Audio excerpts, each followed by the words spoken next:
the designers presented their prototypes to the Bata panel, who are judging them basically and giving them marks for the work they've done. And this will actually be tallied and will lead to knowing who the winner is and who will be awarded as the winner and first runner-up. So if we start with the designers, we can start with Mora. Hi, my name is Mora Nyamibo, and for the project, my project is titled Cacti. So we have a Cacti Classic and a Cacti Comfy. So this is the Cacti Comfy. The upper is made out of canvas and the bottom is basically stacked pata slippers, and then that creates the woman I had in mind who would wear this the shoe platform. is somebody. So basically the shoe was designed with a lady in mind who is on the go. She's looking for comfort, yet she still likes to be casual, but then she still wants to have the sense of, hey, I'm still trendy. So my second pair is the Cacti Classic. So it's basically, the design I got was from a nurse's shoe. So I cut off the back part and then that turned it into a slip-on. Then we changed the color of the sole, the upper, and the laces are supposed to match the sole. And yeah, so that's what I came up with. The shoe is also for a trendy woman, but then now she has the classier version, which she could now take to like a meeting, or if she wants to be in a more kind of serious capacity. The back strap helps to keep your foot in place. It's made out of leather, so that means it's going to be durable. The sole is plastic, so it's easy to clean and it doesn't, the dirt won't stick to it too easily. Yeah, so it's a pretty comfortable shoe. It has extra padding in the inside, so then you have extra comfort, and it's not one of those uncomfortable hard leather shoes. Mora's aesthetic is very functional, and which is something that I think will take her very far. She approached the brief from a functional point of view. The shoes that she made, I feel, are shoes that even the Bata customer can be able to just pick and wear. I could see them doing our collection very well, fitting into our collection very well. And there was a level of trendiness in her styling that I liked. So she made functional shoes that are also trendy. So that was a very interesting perspective that she brought in that I liked. Hi, my name is Steve again. This is the shoe that I'm making, or designing rather. It's a sandal safari boot shoe. It's classy, it's edgy, it's sexy, it's everything you want and more. Also, yes, rather than me getting distracted, we had a judges' deliberation, and then we presented our shoes, talked about our shoes, and now we are just waiting to see who's the winner. But everybody is a winner. Thank you.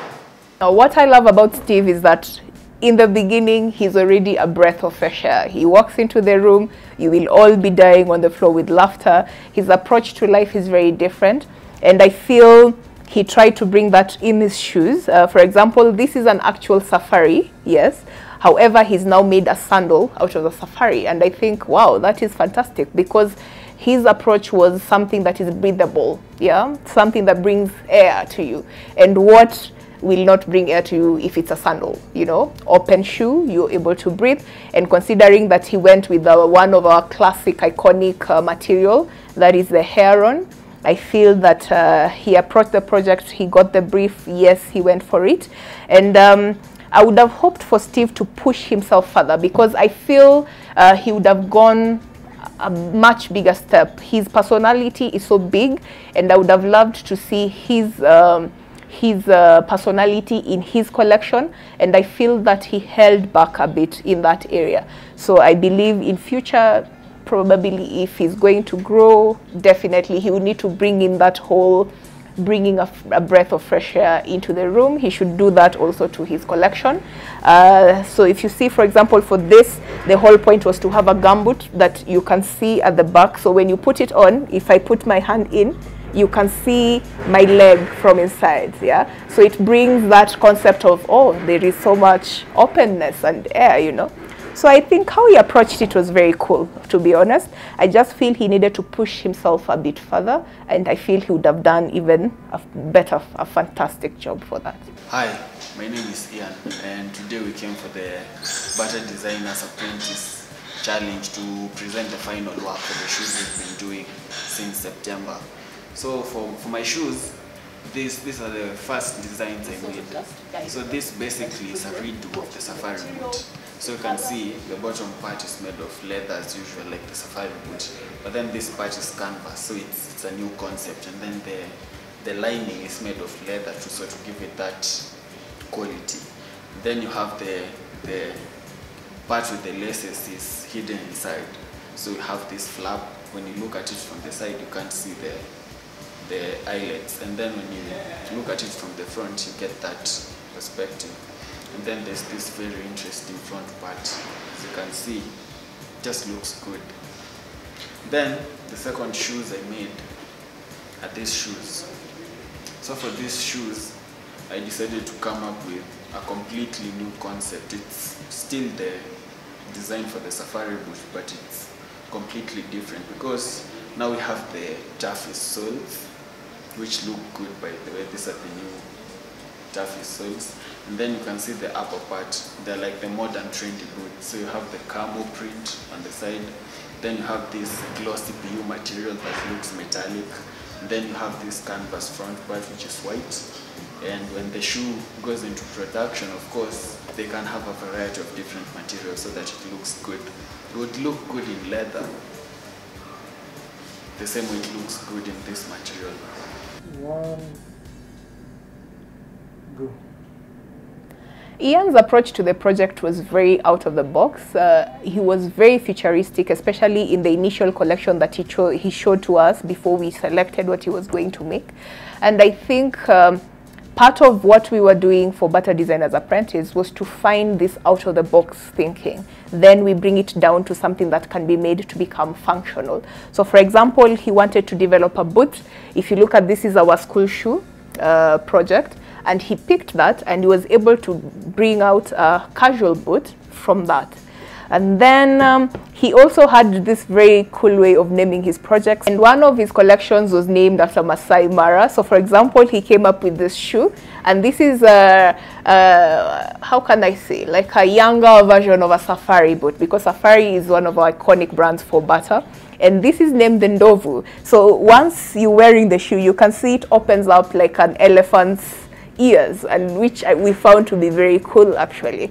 Yeah, so I liked the fact that he went ahead and really pushed himself out of the box completely, and then he was very dedicated to now bringing what he had made that was very futuristic down to what could work for a Bata customer, and that I really liked, and I felt his dedication is something that would take him very far in the industry. Hi, my name is Cynthia Alela. I'm a product designer. I'm taking part in the Bata Apprentice Challenge, and today we came in to showcase our designs for the competition, basically the final prototype, and this is what I presented to the panel. It is a detachable shoe, and it is meant to enable the customers to be the designers of their own wear. In terms of Bata, this shoe provides a standard sole, and you as a customer is given an option of uppers to choose from. So in that form, you'll be able to determine what type of shoe you want to wear, and then you'll be able to know, for these particular days, I'll take this feet and drop this. The shoe in itself accommodates 12 pairs. I'll just open it up so you see, but yeah, you can basically remove that, then place something else to, let's say, attain this. Now, Cynthia, on the other hand, was very methodological about the work, And what I loved about her project was that she brought in a technological point of view, and she understood that the technology doesn't have to be the, you know, crazy out of the world. She actually brought something that was very practical, which I think can work very well with a Bata customer. So if you look at the two styles that she made, these two shoes, they might look similar, yes, but the pieces that have been put together can be removed and interchanged. So you can find that if you look, for example, currently customization is very big with the customers all over the world. So you might find someone who wants to buy our shoes, yes, but instead of it having the green here and the brown and the print, they say, I want it to now have this plain look. So I think in terms of technology, this is something that is very doable within our factory here in Kenya. And I think I liked that she went with that direction. It's very doable, it's very transferable to different kind of projects, and I feel that was a good thing.